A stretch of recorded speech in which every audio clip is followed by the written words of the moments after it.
Alors effectivement, c'est aujourd'hui la situation du tennis féminin est difficile sur le haut niveau. Il faut reconnaître que derrière, encore une fois, on est une fédération avec, on est conforme à peu près à 30% de femmes par rapport aux hommes au sein des licenciés de la fédération. Je pense que dans tous les niveaux de compétition, on progresse.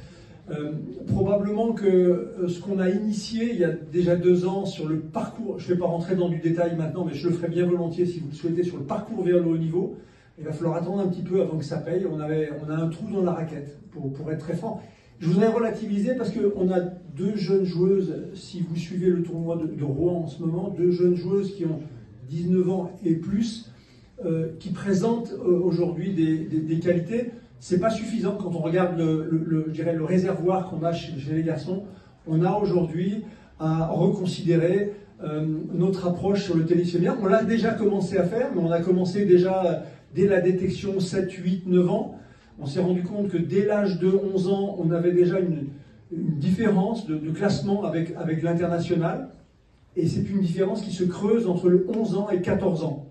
C'est-à-dire que les joueuses à l'international progressent entre 11 et 14, alors que nous, nos joueuses, je vais vous donner un exemple très concret pour ceux qui suivent le tennis, on a des joueuses à 3-6 aujourd'hui qui se retrouvent à 14 ans à 0 en classement. Ce n'est pas une progression suffisante, donc ça veut dire qu'on se remet en question sur la quantité d'entraînement, la dureté. On a benchmarké aujourd'hui, on avait une grande réunion hier sur le tennis féminin, on a benchmarké ce qui se faisait dans d'autres pays, notamment au Canada où on a des antennes, en Italie, en République tchèque, en Angleterre, et on a à apprendre peut-être à faire évoluer, non pas la détection, parce qu'on a un réservoir, on a en U10 64 000 jeunes filles qui jouent au tennis, on a une chance incroyable, mais peut-être que derrière, dans l'approche que nous allons avoir, il y aura aussi des modifications, et ça c'est en cours. On a ouvert le centre de Poitiers pour les jeunes filles, ce qui n'était pas le cas avant. On a ouvert aussi ici le CNE pour les filles également. Voilà. Donc on prend en considération,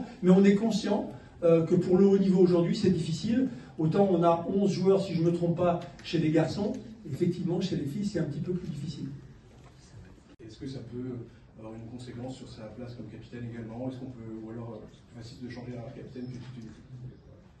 Alors, je crois que d'abord, malheureusement, moi, j'ai personnellement pas pu aller à Vilnius pour des raisons de santé, parce que c'est pour ça que je suis assis d'ailleurs ici, mais tout va bien. Et en revanche, j'ai bien suivi la rencontre, que ce soit à la télévision ou que ce soit par les commentaires. Donc oui, c'est désolant ce qui s'est passé. Donc je comprends tout à fait la réaction de Julien par rapport à ce qu'il a vécu. Et ça nous permet, nous, fédération, de nous remettre en question alors quand on se remet en question, généralement, on ne traite pas simplement le mal, on va à la source du mal. Donc pour ça que la réflexion et le travail qu'on fait aujourd'hui sur le tennis féminin en général, mais il est important que en haut, la locomotive soit une vitrine et donne exemple, ce qui est aujourd'hui, malheureusement, au regard de ce que Julien a pu vivre, est-ce qu'on a tous pu vivre, n'est pas le cas. Donc on aura des décisions. Comme je vous l'ai dit hier, il y a eu des réunions qui ont été faites sur le tennis féminin en général. Comment fait-on pour améliorer?